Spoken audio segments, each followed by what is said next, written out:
Geoffrey Hinton. They call you the Godfather of AI. Yes, they do. Why do they call you that? There weren't that many people who believed that we could make neural networks work, artificial neural networks. So for a long time in AI, from the 1950s onwards, there were kind of two ideas about how to do AI. One idea was that sort of core of human intelligence was reasoning. And to do reasoning, you needed to use some form of logic. And so AI had to be based around logic. And in your head, you must have something like symbolic expressions that you manipulated with rules. And that's how intelligence worked. And things like learning or reasoning by analogy, they'd all come later once we've figured out how basic reasoning works. There was a different approach, which is to say, let's model AI on the brain, because obviously the brain makes us intelligent. So simulate a network of brain cells on a computer and try and figure out how you would learn strengths of connections between brain cells so that it learned to do complicated things, like recognize objects and images or recognize speech or even do reasoning. I pushed that approach for like 50 years. Because so few people believed in it, there weren't many good universities that had groups that did that. So if you did that, the best young students who believed in that came and worked with you. So I was very fortunate in getting a whole lot of really good students. Some of which have gone on to create and play an instrumental role in creating platforms like OpenAI. Yes, so Ilya Sutskever would be a nice example, a whole bunch of them. Why did you believe that modeling it off the brain was a more effective approach?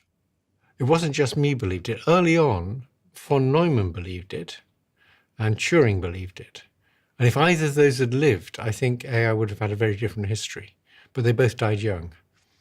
You think AI would have been here sooner? I think the neural net approach would have been accepted much sooner if either of them had lived. In this season of your life, what mission are you on?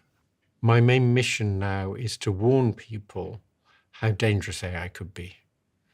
Did you know that when you became the godfather of AI? No, not really.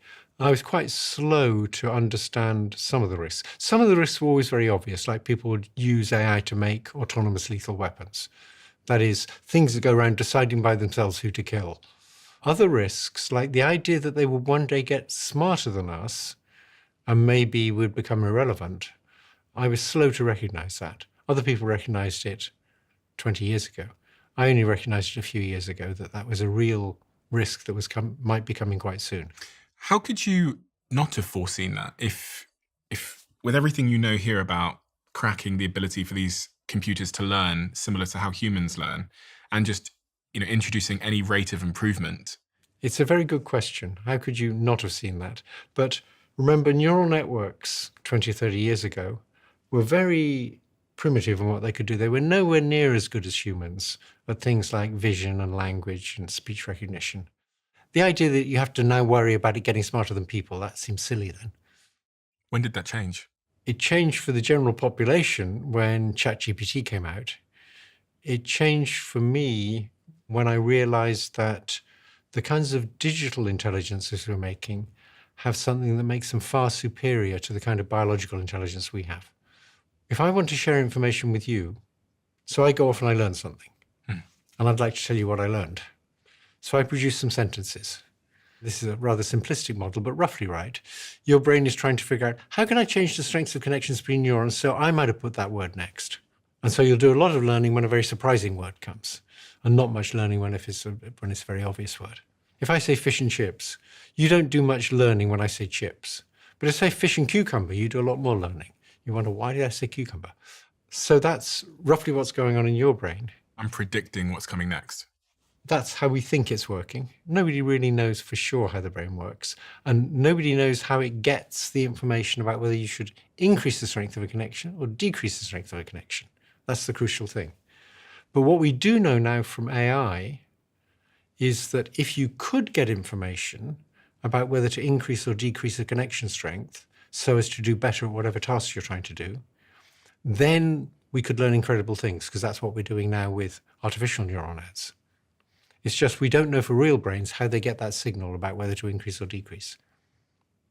As we sit here today, what are the big concerns you have around safety of AI? If we were to list the top couple that are really front of mind and that we should be thinking about, Can I have more than a couple? go ahead. I'll write them all down and we'll go through them.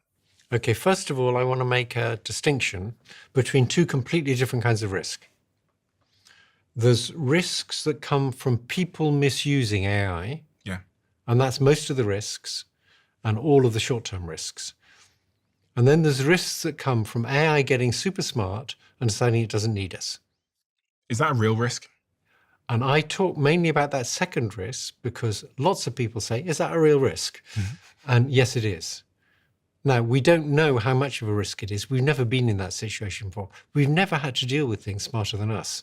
So really the thing about that existential threat is that we have no idea how to deal with it. We have no idea what it's going to look like. And anybody who tells you they know just what's going to happen and how to deal with it, they're talking nonsense. So we don't know how to estimate the probabilities it'll replace us. Some people say it's like less than 1%. My friend Yann Lecan, who was a postdoc with me, thinks, no. We're always going to be, we build these things, we're always going to be in control. We'll build them to be obedient.